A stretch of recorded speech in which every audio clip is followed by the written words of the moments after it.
Hello, everyone, and welcome back to Pop Culture Buff.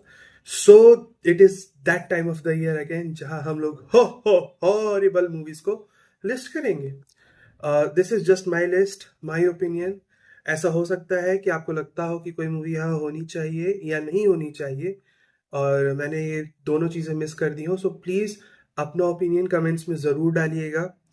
और there are some famously bad movies, Indian two या फिर the one जिसका director reviews ban करवा रहा था. So I have not seen those, so they are not here. But then again comments में अपना list जरूर छोड़िएगा. So let's get on with my list. Number 10 पे है बैड न्यूज.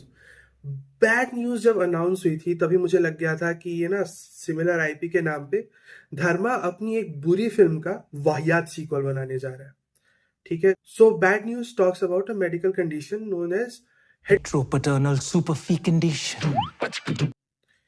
और ये दो वर्ड्स लिखने के बाद राइटर्स ने कर लिया और अपनी सैलरी ले ली कि इससे ज्यादा हम नहीं लिख सकते, क्योंकि मूवी में बच्चे तो, बाप तो, स्टोरी आधी भी नहीं.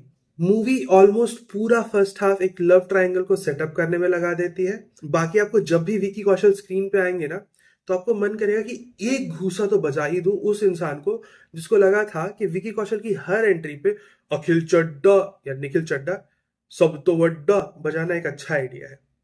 150 बार की वजह है मूवी में. ऑल्सो खुद के लिए कौन बोलता है ये निखिल चड्डा सब तो वड्डा? डायलॉग राइटर किस चीज के लिए ओवर कॉम्पनसेट कर रहा है यहाँ पे? और उसके बाद आती है अनन्या पांडे, 10 मिनट का रोल, और क्या भाई साहब इरिटेट करने में कामयाब हुई हैं ये. बहुत ही खूबसूरत उम्दा परफॉर्मेंस. नंबर 9 पे आती है युद्रा. सिद्धांत चतुर्वेदी ने जिंदगी में आखिरी बार अच्छी डायलॉगबाजी करी थी अनन्या पांडे के सामने उस इंटरव्यू में. स्ट्रगल है, सबका स्ट्रगल अलग होता है. तो डिफरेंस यही है कि जहाँ हमारे सपने पूरे होते हैं वहाँ इनका स्ट्रगल शुरू होता है.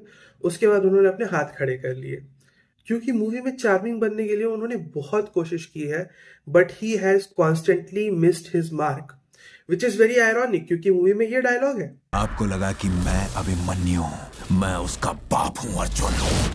सिद्धांत Chaturvedi is a very capable actor. We have seen him in Gully boy, और उससे भी कहीं ज्यादा I think he is capable after watching Inside as.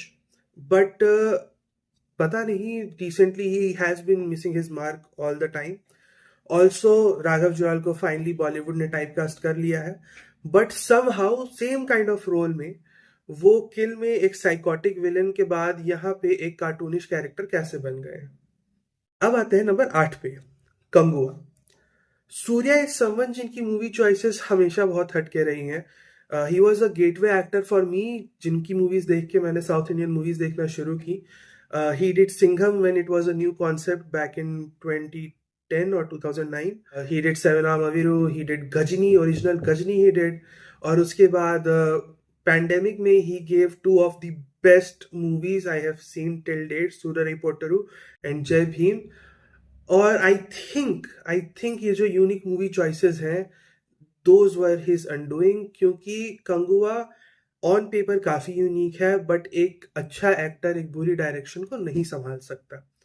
Kanguva अपनी वर्ल्ड बिल्डिंग में बहुत खो जाती है, और उस वर्ल्ड बिल्डिंग के चक्कर में इमोशनल डेप्थ इतनी कम है कि उसका वॉल्यूम नहीं, सिर्फ सरफेस एरिया निकल सकता है. बॉबी देओल को एनिमल में 9 मिनट बिना बात किए हुए देख के डायरेक्टर ने उनको कास्ट कर दिया एज अ विलन. बट वो कहते हैं ना इंग्लिश में, lightning does not strike in the same bottle twice. Number 7 पे है भैया जी, और मैं इस मूवी के बारे में बस एक चीज कहूंगा. क्यों मनोज जी, क्यों? फैमिली मैन 3 शूट तो हो ही रही थी, उसकी पेमेंट एडवांस में ले लेते. ये करने की क्या जरूरत थी?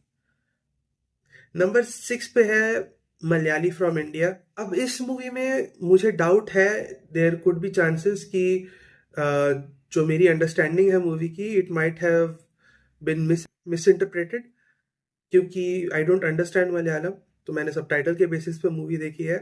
But I love Nivin Pauly since I have seen Bangalore days and Premam, और उनके चक्कर में मैंने ये मूवी देखी. और मूवीज ओकेश बहुत, बट थोड़ा सा जो वो हिंदू मुस्लिम वाली चीज़ है बहुत कैंपी और बहुत ऑन द नोज हो जाती है, जिस वजह से मूवी में उतना फन नहीं आता. और ये भी हो सकता है कि मलयालम सिनेमा का बार थोड़ा हाई है, जिस वजह से ये मूवी बहुत डाउन लगती है. नंबर 5 पे है विकी विद्या का वो वाला video, Raj Shandilya, please underrated actors को अंडररेटेड रहने दीजिए। पहले तो आयुष्मान को 2 बार साड़ी पहना के आपने ड्रीम गर्ल बना दिया और अब आप राजकुमार राव के पीछे लग गए। श्रीकांत के बाद इस मूवी को साइन कैसे किया होगा यार राजकुमार राव ने? इतना बड़ा क्वालिटी ड्रॉप आखिरी बार दीपिका के डेटिंग स्टैंडर्ड्स में देखा था हमने। आई स्वेयर इतनी झंड जबरदस्ती की कॉमेडी इसमें करने की कोशिश की गई है। मैंने इस मूवी को 15-15 मिनट करके देखा है क्योंकि एक बार में मैं इससे ज्यादा नहीं देख पा रहा था। And Tripti Dimri honestly underrated ही ठीक है, बट इस पिक्चर में, इस क्राइम सीन जैसी कातिलाना बकवास पिक्चर में अभी भी अगर कोई सबसे बड़ा क्रिमिनल है तो वो है गणेश आचार्य फॉर दिस। महबूब मेरे महबूब तेरा तड़पना तो बनता है। नंबर 4 पे है return of junior NTR Devara part 1। Urdu में कहावत है, नेकी कर और दरिया में डाल, बट डायरेक्टर कोरथला सिवा जो है इस मूवी के, उनको नेकी करने के लिए इस मूवी की रील्स को दरिया में डालना पड़ेगा।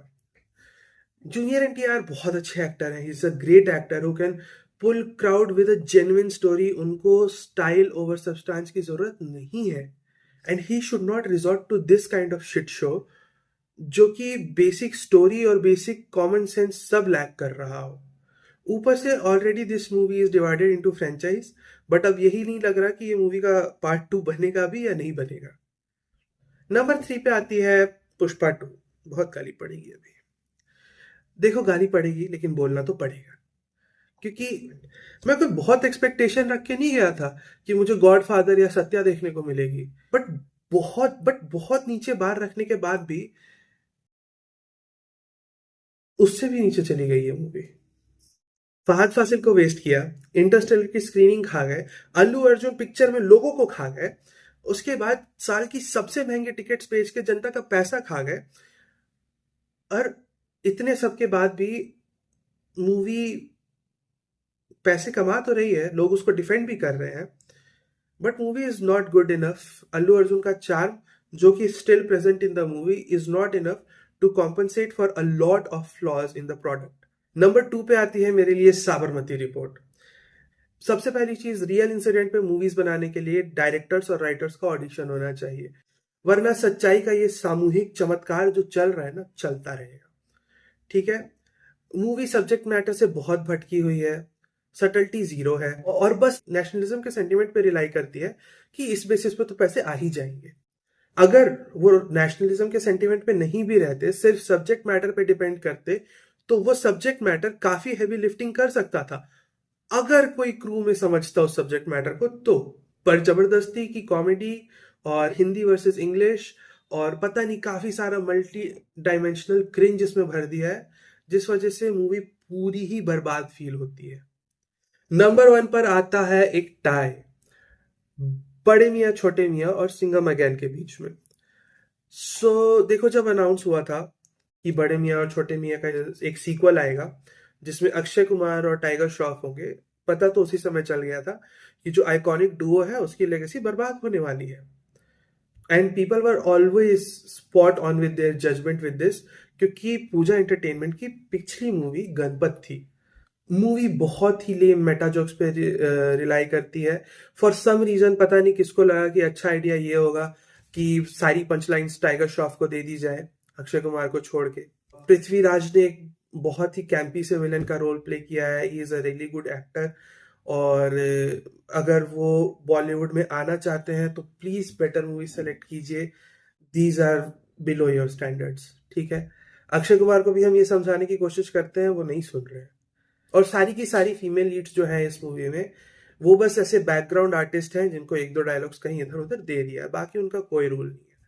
मूवी अगर 2007 में आती तो शायद चल भी जाती, बट आज के लिए वो इतनी बेमतलब है जितना सिंगल लॉन्डो के लिए एक डबल बेड। और हमारा दूसरा टॉपर है सिंघम अगेन।